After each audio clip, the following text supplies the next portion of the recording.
ओम शांति। ब्रह्मा बाबा की जीवन कहानी में हम सुन रहे हैं दादी मनमोहिनी जी का अनुभव।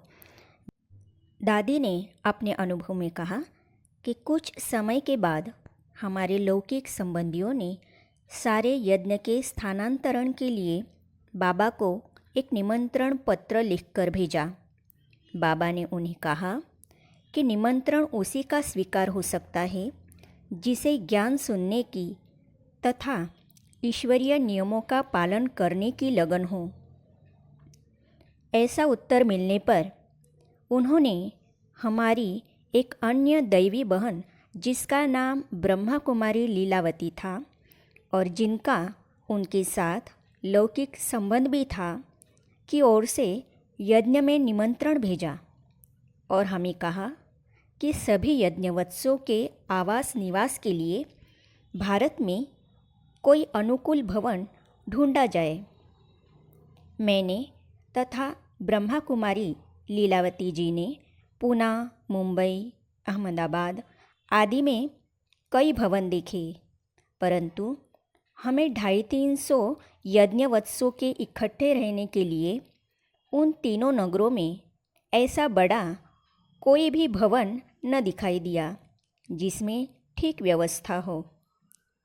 मकान ढूंढने के कार्य में हमें अहमदाबाद में सर्वानंद जी तथा गंगेश्वरानंद जी, जो कि प्रसिद्ध सन्यासी और प्रचारक हैं और जिन्हें कि सिंध के लोग गुरु मानते हैं, ने काफ़ी सहयोग दिया। उन्होंने अपने एक सन्यासी शिष्य सिद्धानंद जी, अर्थात जब हम ब्रजकोठी में रहती थी तो सिद्धानंद जी कुछ दिन वहाँ आकर रहे। जाते समय अपना अनुभव सुनाते हुए उन्होंने कहा कि मैं सदा यह समझता था कि स्त्री और पुरुष इकट्ठे रहते हुए कभी भी पवित्र नहीं रह सकते, परंतु मेरे जीवन में अब यह पहली बार अनुभव हुआ है कि वे रह सकते हैं। यहाँ मैं जितने दिन रहा, मुझे कभी स्त्री पुरुष का भान नहीं हुआ, बल्कि सदा मेरी आत्मिक दृष्टि ही बनी रही। कर्म सन्यासियों के संग रहते हुए मेरी दृष्टि इतनी शुद्ध कभी नहीं हुई थी। को हमारे साथ भेजा। आखिर हम माउंट आबू में कोई अनुकूल भवन देखने के लिए आई। हमारे कुछ लौकिक संबंधी भी हमारे साथ थे।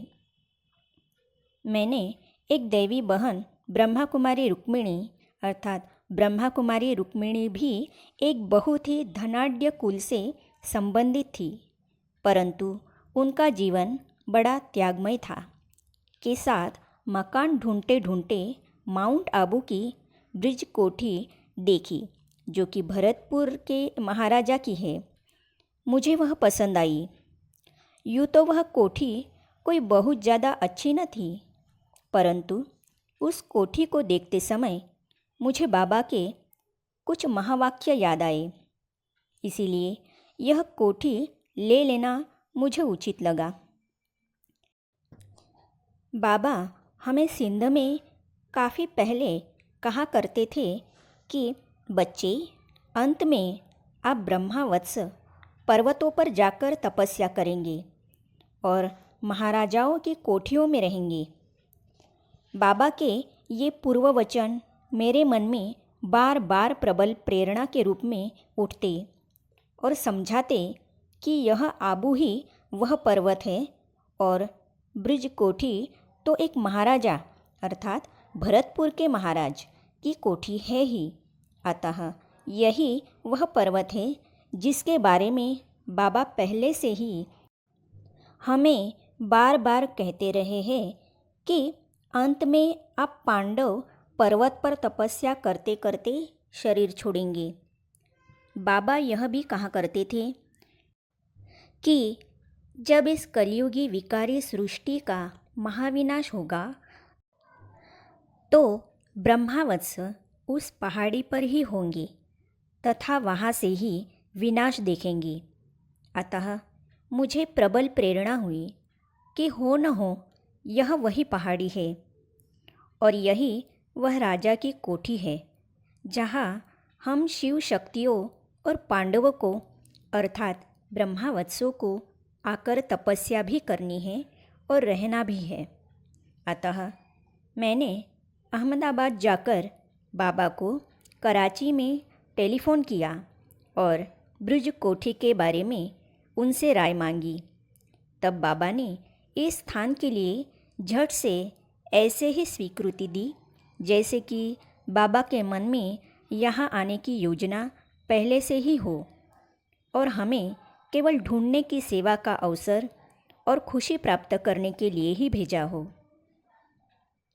यज्ञ के एक विशेष सेवाधारी भाई का आबू में आना। जब शिव बाबा ने सिंध अथवा पाकिस्तान से यज्ञ को भारत में स्थानांतरित करने का निर्देश दिया, तब आबू में ब्रजकोठी लेने तथा ब्रह्मामुख वंशावली के आवास निवास आदि के लिए उचित प्रबंध करने के लिए सबसे पहले एक विशेष अनुभवी ब्रह्मा कुमार को भेजा गया था। वे यज्ञवत्सों में से एक मुख्य भाई थे जिन्हें शिव बाबा ने विश्व किशोर नाम दिया था। सचमुच जैसा उनका नाम था वैसा उनका पुरुषार्थ भी था। इनके बारे में और अधिक जानकारी हम लेंगे अगली कड़ी में और साथ ही हम पढ़ेंगे बाबा बोले कि सांपों से ही तो हमारा मुकाबला है। तो ये पढ़ेंगे अगली कड़ी में। तो इसे जानने और पढ़ने के लिए इस चैनल को सब्सक्राइब करने के साथ ही साइड में जो बेल आइकॉन है उसे भी क्लिक कीजिए ताकि आने वाली सभी वीडियो आप तक पहुंचती रहेगी। ओम शांति।